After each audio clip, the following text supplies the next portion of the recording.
Good afternoon, everyone. Thank you for joining us today for this webinar in the SPARK webinar series. We are excited to have you here and look forward to an engaging, informative session. My name is Kamran Tariq. I am the program manager for SPARK Hub. We are a BARDA Accelerator Network hub focused on advancing medical countermeasures for pediatric populations. Before we begin, just a few quick housekeeping announcements. This webinar is being recorded. However, we will stop recording for the Q&A session, so please do not hesitate to ask questions.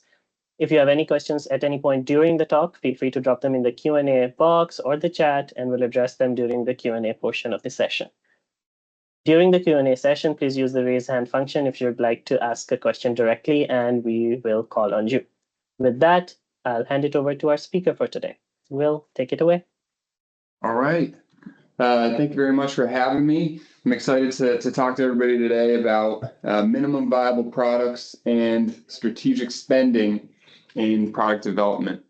So first, I want to start with a little bit of background of myself, and then a little bit of background on Keytech as well for anyone who wasn't present in the last session, and then we'll dig into the meat of the topic. So my name is Will Demore. I'm a senior mechanical engineer and project manager at Keytech. I've been here for 11 years now, and through that time have a lot of experience in medical device development, mostly in medtech, both at home and in clinic devices, and a wide variety of aspects of device development, including a DFX topic, which is going to be Thursday's topic for the webinar. I also have experience across the full product development cycle, from early ideation through design transfer, FDA submission, and everything like that. My background's in mechanical engineering and engineering management with a bachelor's at Maryland and a master's in engineering management from Johns Hopkins. I also want to mention, I forgot to mention up top, stop me, please, at any time. If anybody does have questions that they want to ask mid-session, please feel free to do so. Want to definitely answer those as they come up, but if you prefer to save them to the end, to the unrecorded portion, that's fine as well. All right, so a little bit of background on Keytech. Keytech's a product development firm. We're located in Baltimore. We've been around for 27 years. And so yeah, hit that 25-year anniversary relatively recently, which is pretty exciting. We've got about 60 engineers and designers, and we have over 100 patents and hundreds of products in medical device development, with topics ranging from diagnostic platforms and medical and life science equipment. We have a bunch of different disciplines here, pretty much covers the gambit. So MECI, CEEE, SE, industrial design and human factors, and technicians and quality and regulatory staff as well. And we've worked with a wide variety of clients, from small startups like yourselves, all the way up through big global medical device manufacturing companies. So yeah, we have that wide variety of experience to lean on here. So getting into the topic, I think what today is all about is how to use funding strategically, because for most early stage companies, as I'm sure everybody's aware, funding is a highly limited resource. And so it's easy for a lot of inventors to get excited and to want to shoot for the stars right away and have their dream and want to reach it as quickly as possible. And it's important to keep in mind that strategic use of resources is vital for a number of reasons. And I made a couple of quick cartoons here with the help of Gemini. I want everybody to take a second to read through these and think of which one you think is more right. I'd say this is probably a bit of a leading question, but give them a read and maybe drop in the chat what you think is the more appropriate one here.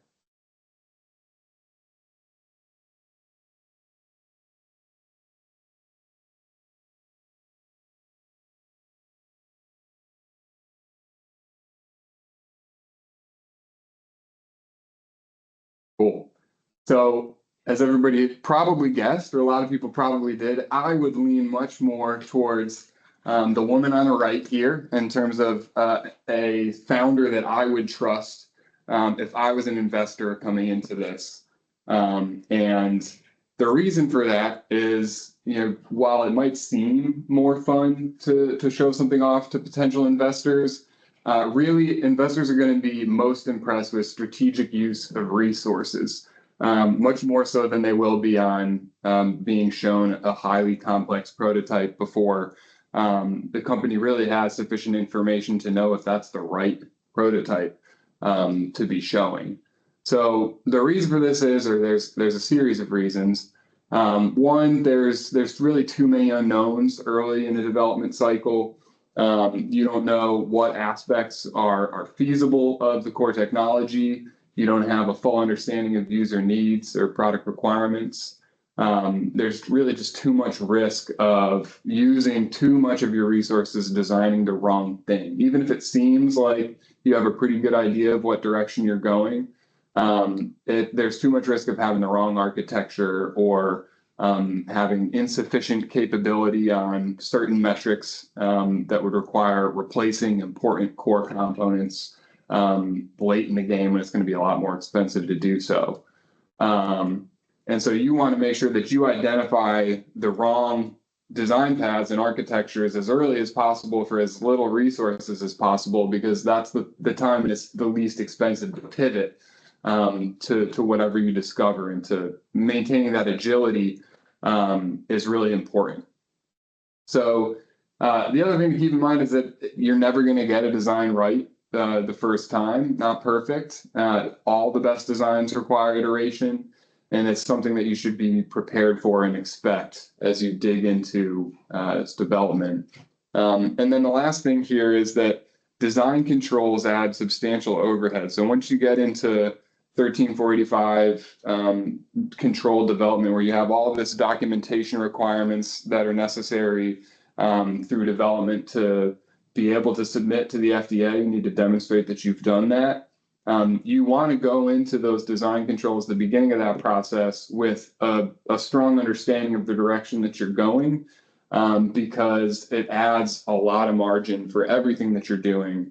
And so if you need to dig into that and you end up going the wrong direction while investing all this time in documentation that needs to change a lot later, then you're going to waste a lot of resources doing that. So strategic use of resources is going to be really important for how you're perceived by a lot of different stakeholders and potential partners. So that includes regulatory bodies like the FDA, investors of all kinds, including BARDA and other grant providers and private investors, and any potential development and manufacturing partners that you might want to work with as well. And I want to also point out that while a lot of the examples that I'm going to use today are going to be, they're going to be pretty electromechanical in nature, these ideas do apply more than just to product hardware. So they apply to software and other digital products and manufacturing design for elegant but relatively simple disposables like nasal swabs and things like that. So the ideas are widely applicable, but I'm going to lean where we have the most experience, which is in more complex electromechanical equipment. So why use prototyping as part of that strategic spending plan? So early in the product development cycle, your design freedom is high, and the cost of exploration is low. So you've got this graph here, and there's a big difference in design freedom versus project costs as you come through the product development cycle. Once you get late in the game, you're getting towards production. It's exceptionally expensive to make even small design changes, but especially if you need to make an architectural change, you're talking about massive costs. Whereas early in the cycle, you've committed very little capital, and so you have the opportunity to reduce risk with limited commitment of capital. You can try a variety of things and really zero in on a path that you can have confidence in without overcommitting capital for the development of the product. So it gives you an opportunity to challenge assumptions and prove that your technology works. So some examples of that, you can acquire data and prove feasibility, something like a feasibility test rig. You can study likely product requirements. You might have some idea of what your requirements will be, but you might want to zero in on the exact numbers for some of those, on what's feasible for reasonable cost. You can prove users want the product and that customers will pay for it. You don't need a mature product to do this. You can do this with something quick and dirty, and it's something that investors are going to want to see. They're going to want to know that you have demonstrated that this is something that users want and will pay for. And then that also gives you an opportunity to convince investors and other stakeholders that A, the technology works, and B, that you have a competent team, and that you are a competent leader to lead that team through a successful development and launch. It also gives you an opportunity to study how users are going to use the product, how they expect to use it, what's intuitive, and how they want to interact with it. And that'll help define your feature set and how you lay things out in a product as well. So a few examples of questions that you might be able to ask with different kinds of prototypes. First, technical questions. De-risking test fixtures to study core functionality is one common thing early in a cycle. De-risking prototypes of a particular subsystem. You can study just the subsystem without going for the whole product. You can find out if certain low-cost, off-the-shelf components will work for you, or if you are kind of pushing the limits of what has been done before with common components, and you need actually something custom for that. There are advantages to being able to use something off the shelf if it satisfies your needs from a cost perspective. Primary design iterations of an integrated system. That's kind of the meat of development, the alpha, beta verification iterations of design, as we call them. That's something that's later stage and under design controls. Usability questions you might answer with prototypes. Early user studies is a great example. Helps you understand the overall workflow, which you're going to want to understand before defining the architecture. And early in the process, you have the opportunity to compare a diverse set of feature options. So you can put a wide variety of things in front of users for very low commitment of capital and understand if there are certain possible architectures that you might have been considering that they really don't like or have interest in.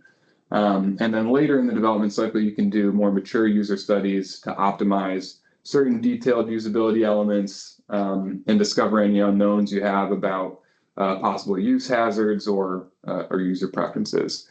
And then finally, you probably, as you go through the process, especially with grants, you're going to have certain milestones at which you need to satisfy certain performance requirements, or maybe have a report on progress on particular metrics.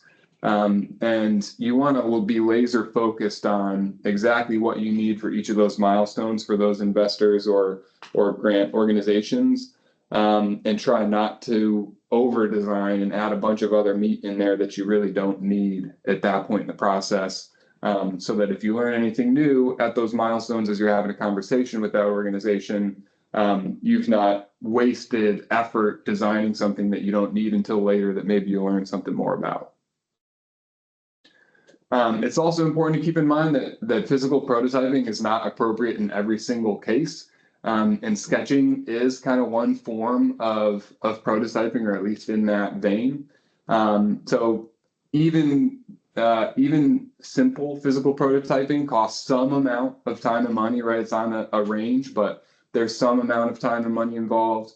And so sometimes other simpler methods will be appropriate for certain things, and those can include things like storyboards, animations, theoretical calcs, interactive solid models, and more that's including things like VR and augmented reality. You could design something in SolidWorks and then kind of interact with that in 3D space in a virtual environment.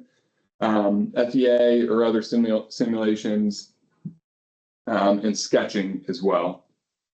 And so this can be super valuable for how someone reacts aesthetically to something, or to putting ideas in front of investors, or if you have, you're super early stage, you have such a wide variety of ideas of what something could be. Physically prototyping all of those, even in a simple way, might be really time consuming.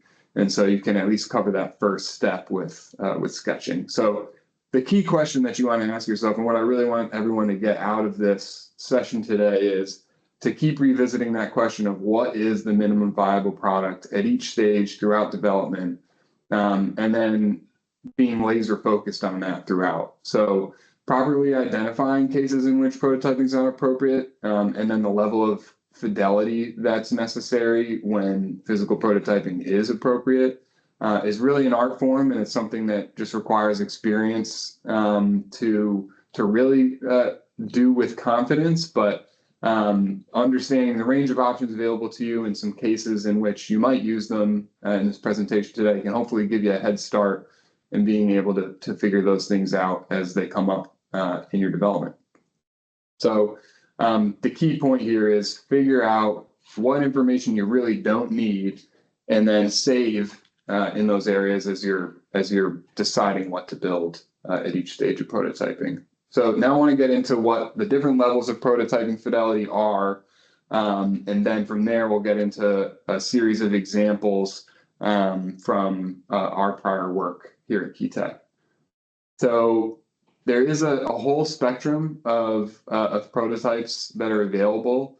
It can be anything from a sketch prototype that can just be on paper, or it can be a very quick and dirty kind of whatever you have laying around, or can easily buy kind of a prototype, which we'll show some examples of later, all the way up through something that really does look like the mature product, which you'll get as you go into verification, which may not be your final version of that product. There might be a couple things you leave for after clinical trials before you go into FDA submission and commercialization, but something that's very much a looks like by the end there. And so there's this whole wide range with a very different set of expense associated with it. And so that's what we're going to kind of get into the details of today. So an early one here, workflow prototype, that might have no or minimal functional technology in it.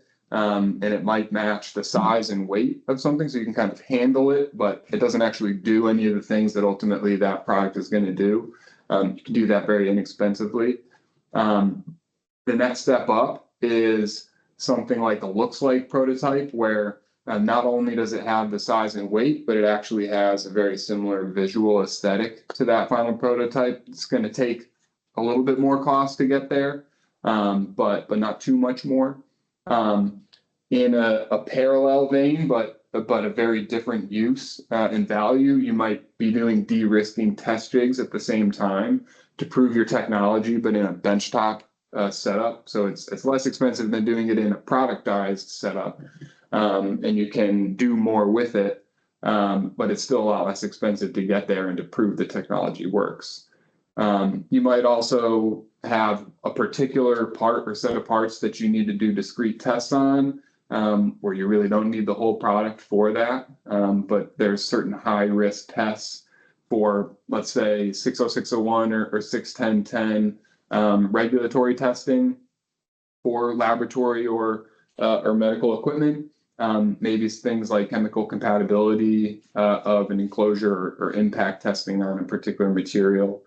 Subsystem prototypes, and then your kind of core iterations of device development, what we call alpha, is your first. That we like to say sometimes that might be kind of a Wizard of Oz tech setup, which is basically you have something behind the curtain. So maybe you have a device that has the right architecture, but maybe you're controlling some things from a computer with a wired connection rather than that functionality actually being implemented on the device. Beta is the next step up, and verification is almost commercializable, but ready for clinical trial, and maybe still has a little bit of odds and ends to finish. So choosing the appropriate level of fidelity is not always easy, but But if you challenge assumptions and really think critically about what you actually want to get out of it at that stage, you can save yourself a lot of effort and a lot of cost. So things that you might want to get out of a prototype include performance data. So maybe here you can just use a de-risking test jig. User feedback. Early on, you might be able to get away with just foam core mock-ups of something or sketching or a combination of the two.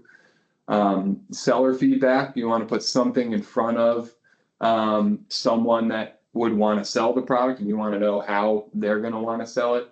Or buyer feedback, same thing. Cost feasibility, maybe you want to get a very rough BOM together and you want to understand what are going to be the most expensive aspects of that, and then challenge assumptions and see if you can get away with a much cheaper component and you just do some like extended reliability testing on something that's less expensive, or accuracy testing. A lot of things that don't require a fully integrated prototype to do. And then the other piece of that is figuring out that list of where you can save on whatever things you really don't need and you don't care about it at a particular stage. So common examples of that are surface finishes or other aspects of final aesthetics. User interfaces, maybe you can get away with sketching or something on a computer, a simulated user interface rather than an actual functional on-device user interface, for example, with an alpha prototype. Enclosure design, that can often wait until later. Final materials, that's very late stage as well, a lot of times for enclosure materials. Standalone functionality, maybe you can do that Wizard of Oz function early on, and then complex features, maybe you'll save until later to get something out the door to show to investors that does all the important things, but maybe there's something that takes a lot of time and effort, but that is a little bit under the curtain. You can often save that until later in the development cycle once you are more confident in the direction you're going. So now I want to get into examples, which I think will be some of the most interesting aspects of this to really see what I'm talking about in the real world. And to put some of that in perspective, I want to start by looking at how we define the whole product development cycle.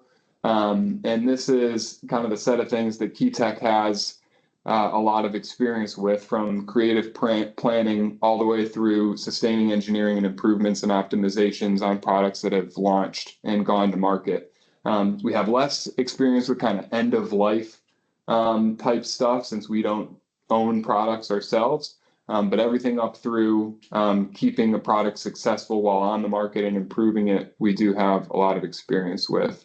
And I want to show kind of where a lot of these different kinds of prototypes fall throughout this cycle. So early on in the creative planning and in architecture development stages, you might be working on de-risking test jigs and early sketch prototypes for a use study. So you can throw a range of architectures in front of users at this point and see what they think before you get into the core development phase when you're under design controls and things are more expensive to do.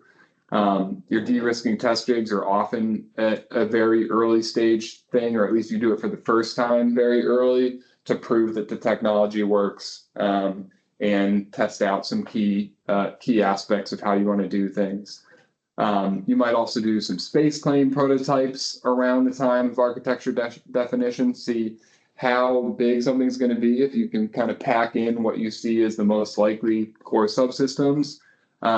If there's a particular subsystem that you think is particularly high risk and you think you're going to need more iteration on that, maybe you want to do a subsystem prototype of just that piece of it early before you even get into design controls, so that you can do that less expensively and go into core development with more confidence and then less risk of kind of excessive overhead on a path that needs to change later. And then you'll get into semi-functional use studies with your earliest prototypes. Maybe you can do this with an alpha prototype.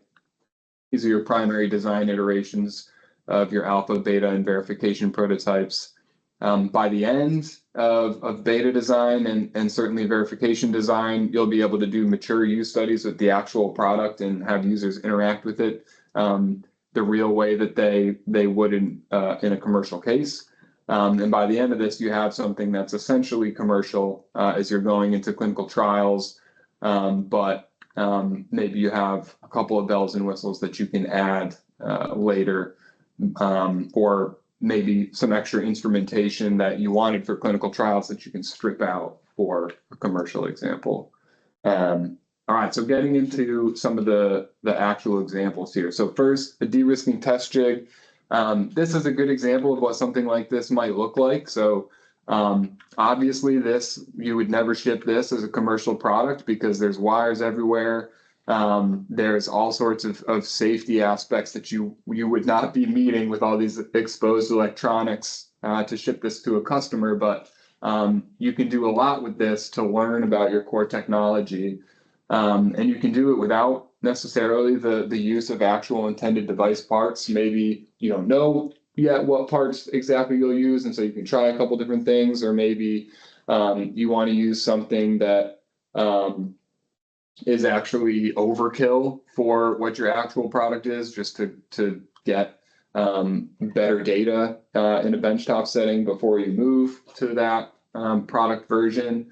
But you can really do whatever parts or design allows you to achieve whatever data you need, whatever data quality you need for reasonable costs. And this helps you scope real device part selections. And you also have an opportunity here to use more instrumentation than an actual product might use. So let's say you're designing a fluid circuit. You might want to be able to measure the pressure at 8 points throughout your fluid circuit to get a really concrete understanding of how things are flowing through your system and the pressures involved.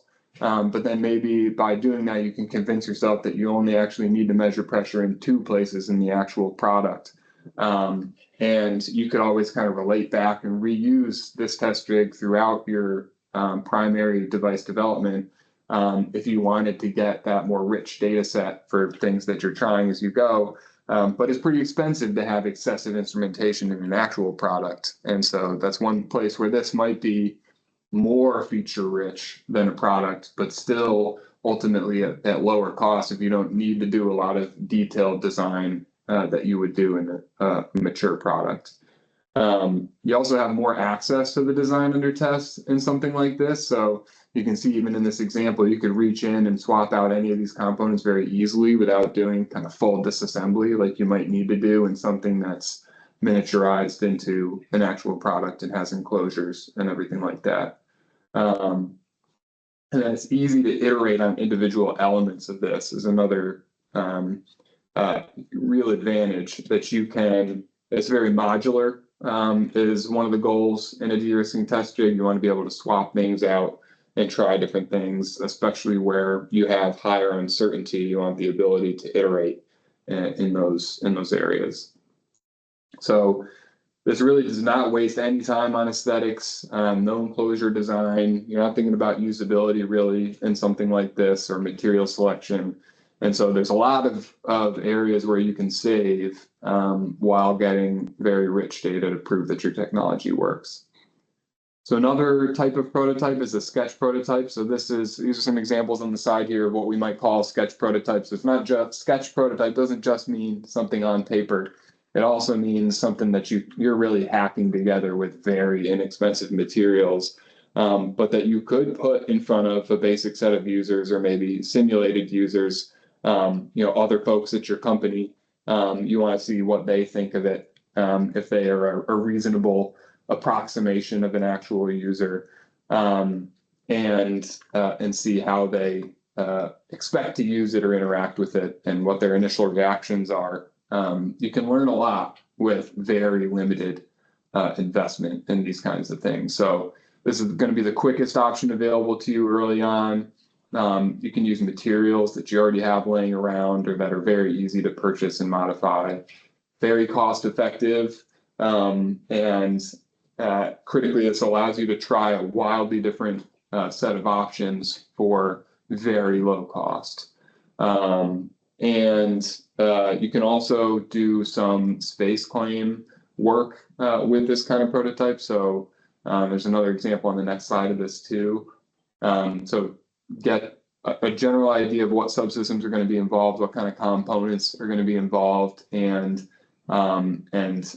combine those volumes into something that has a total volume and weight of your expected product, and then see if users think that's too big, and challenge you to strip more out of it than you initially assumed you might need to. And this is going to help define your product architecture. So this is something that you'll often do, or pretty much always, you would do this before architecture definition, and you'd be trying probably a range of architectures to help you choose. So this is an example of a space claim prototype. So in this is a handheld device where we knew we were going to need a battery. There's going to be some disposable element with, in this case, a desiccant, a drying capsule, and then some components forcing airflow. And we knew there was a certain minimum size we were going to be able to get for those things, and we could roughly approximate what we wanted for battery life, and just see what that would, what size this would be, and how much that might weigh, and then just put some weight in there to simulate that and put it in some people's hands and see what they think. And so this is your first opportunity to fit your subsystems together and see if that form factor is reasonable, and think about how the product will fit into its use environment. So in this case, it's in the hand, but it might also be something that's used in a vehicle or on a lab table or in an ICU. And you want to know, is this going to be too big? Is it going to be obstructive of something else that's going on in that environment? And find out if you need to challenge yourself to reduce that space claim further or change architecture entirely. For something that's held in the hand, it also gives you an opportunity to see if it's going to tire someone out. And again, you need no functionality to prove that. You just need to know, is this going to be too heavy for somebody to hold for a half an hour therapy or something like that? Am I going to need to challenge myself to take more weight out of it?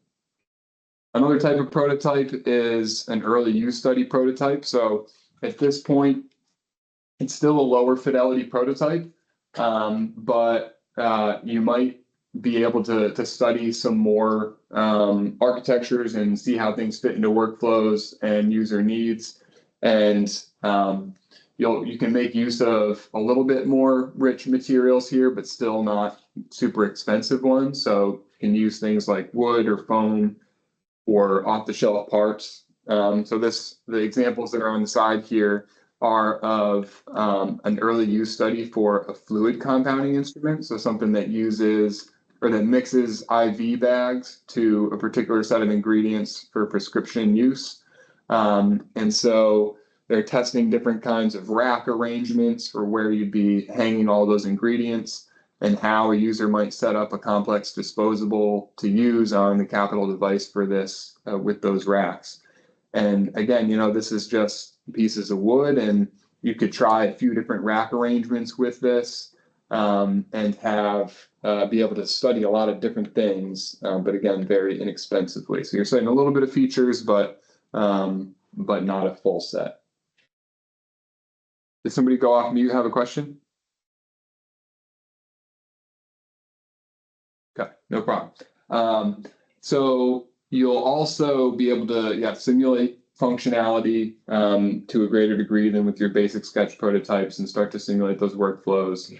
Have users go through a workflow and see how that goes and what you can learn.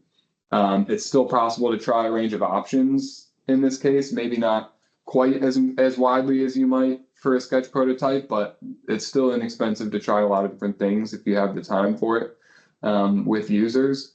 That's especially true if you're trying a bunch of variations of an individual feature on a common architecture. This is a similar kind of prototype stage. So this is focused on ergonomics and usability.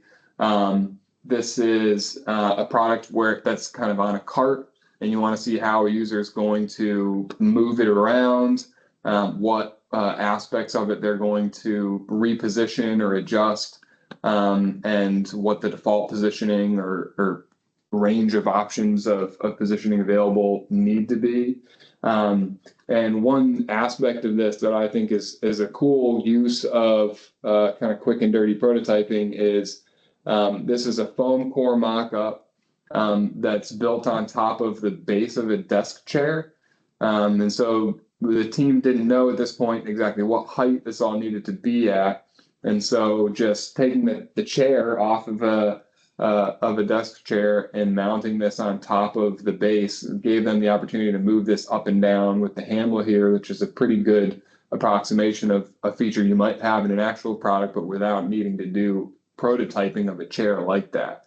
And so it's a great example of being really resourceful with the kinds of things that you have easy access to and being able to get similar functionality to what you ultimately might want in a similar form factor, but for very low cost and very quickly. So examples like this are times when your architecture has been defined and your components are roughly where they need to be based on workflow and function. You can use simple materials still like Velcro and foam to allow adjustability to quickly assess and adjust those angles and measure things based on user feedback. And then you can learn a lot to guide your design here, even without any electronics in something like this.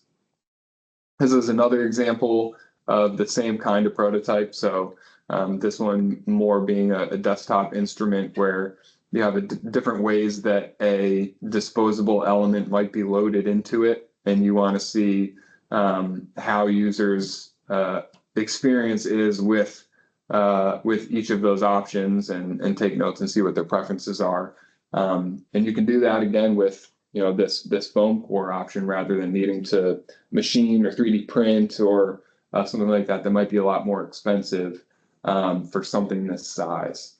If it's a really small thing, doing MJF 3D printing or something like that nowadays is very expensive, but especially for something big like this, there's still real cost savings for doing something like this. So still non-functional, but you can study key differentiating attributes and use the use experiences to guide your architecture development. This gives you an opportunity to include certain tasks that you think, based on an initial assessment of the workflow or a prior use study, that users might have difficulty with, and allows your participants to go through that, and you can see if that's true, if they really have a lot of trouble with that, and you need to invest extra development time in getting those things right. Next is a looks like prototype. So this is a little bit further along. You're using more mature forms of manufacturing to get something like this. So this is a pediatric product, and this is greater fidelity. As you can definitely see here, this has some 3D printed and formed components here. And gives you the opportunity to get better feedback from real users, because as you get to this stage and you want more rich feedback from your users, you do need a higher fidelity prototype to get that more realistic interaction and feedback from them. And so this also is more appropriate where you might need something more robust, where the particular aspects of your workflow require more aggressive handling. For example, maybe a foam core mock-up just isn't going to work and you need something more robust. Then you might be forced to do this at an earlier stage as well. Another example is part prototypes for discrete tests. So sometimes you only need a portion of a part to get the required data that you need. In this example, we've got a machined portion of an enclosure of a device that we used for impact testing. And this is an enclosure that is about 8 inches high, but you really don't need all of that, and it would be crazy expensive to machine that whole thing out of a huge block of plastic and very wasteful as well. But we could get a representative test in performance by just taking kind of the top piece of that and machining it from a sheet of plastic. And so that's what we did in this case, and it was a lot less expensive than if we tried to do the whole component. But we also weren't ready to go to injection molding yet because that is also super expensive. Another example of a time you might do something like this is to just get a plain sheet of an intended material and run chemical compatibility tests on that material. Doesn't need to be in your real geometry to do that.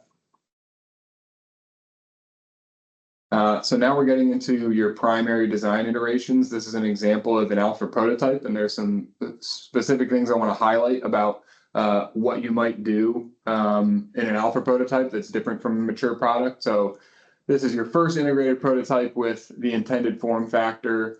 You're going to use your off-the-shelf parts that you want to use in the mature product, but you're going to use quick turn methods for manufacturing of custom parts. So you can see this is a bunch of clear SLA 3D printed enclosures. This is also SLA, but a white component where we were trying to test some LED functionality. And then some other things that allow you to have easier opportunity for iteration on certain aspects of design. So a removable back panel is a good example, or a removable UI. So we knew we might want to iterate on this UI design or on something inside the device where we want easy access to pull things out. And so this rear access panel is not in the mature product, and neither is this seam here around the UI. But it made sense in the alpha prototype to have that so that we could try different things without needing to get all new parts of the whole more expensive enclosure. This allows you to isolate variables and reduce the burden for iteration to be able to do that. And then you can do more discrete iteration and prototyping of certain subsystems. I also often recommend using clear prototypes and at least one of them, right? Maybe you want solid color ones for showing to an investor, but you want clear ones for some internal testing so that you have an actual view of what's happening, especially if you have moving parts. It's especially important. And with an alpha prototype, you can simulate some features to save some cost in development and save some of those things for your beta iteration. So one example here is in the earliest testing that we did with alpha, this actually was not functional yet, this UI. We were simulating it on a computer screen. And that allowed us to get right into testing before we had finished doing the code around that UI performance.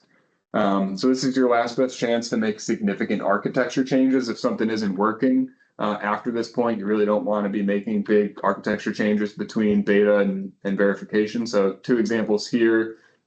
This complex tube set to device interface wasn't really working for users and was difficult to assemble. And so we switched to something simpler in our beta prototype here, which is just a CPAP tube pressed onto a cuff here, or an outlet, rigid part, and a separate electrical aux cord connection. So a beta prototype increased fidelity from alpha with more features and in your final architecture. You can implement improvements based on what you learned during alpha test in this stage. You're still using mostly prototype manufacturing methods. You're expecting to need to tweak some things about this, and so you're not going to go be injection molding something and spending a bunch of money on injection mold tools, but you're probably using 3D printing for a lot of those plastic parts. If you have sheet metal, you can go right to that because there's not a high kind of non-refundable upfront cost for that. And this is still optimized for repeated use of disposable elements. So you're not going to have a lot of single-use parts when you're in early development like this, unless you really have to get representative performance. So this is a refillable drying cartridge, whereas in the clinical trial scenario, this is a single-use cartridge that'll later change to kind of more like a tea bag pouch arrangement for sustainability reasons, but for this stage, it's a refillable plastic cartridge. You might also use paint or other finishes to get closer to a final aesthetic using 3D printed parts, but that can be done pretty inexpensively. And then a verification prototype is going to be near final fidelity, near match to what you want to commercially sell. And it's going to use, in many cases, final manufacturing methods. So most, if not all, the parts will be made that way. If your clinical trial has a high enough quantity requirement, then it makes perfect sense to go straight to injection molding at this stage. But if you only need low numbers for it, maybe you do something like urethane casting for some of those parts. Something that's less non-refundable cost, but has a higher per part cost, and you can do that temporarily. You can use this for formal verification against requirements and regulatory testing and mature user studies. And there is still time to work out some final details like UI, some aspects of UI behavior or labeling, sticker labels and stuff are easy to add later, and packaging. But a lot of that kind of core stuff is done. And at this point, if you need to make any major changes, certainly architecture changes, that's going to be really expensive and really risky. And so the reason you invested in trying different things earlier with less expensive prototypes is to try and avoid needing that at that stage at all costs. So some key takeaways and conclusions before we hop into questions. The three main things I want you to get out of this today are one, that it's really important to strategically reduce risk with limited commitment of capital by identifying what you really need at each milestone and then targeting your minimum viable product for that stage. Your investors and stakeholders are really going to be more impressed by smart and efficient leadership and using your resources strategically, and a lot more so than they would be by an over-complex early prototype. And then last, there's a wide variety of minimum viable products out there, and different levels of fidelity are appropriate at different stages. And so the most important thing as you get into it is to understand the options that you have available and how to use them. All right, so now we can stop that record and get into questions if anybody has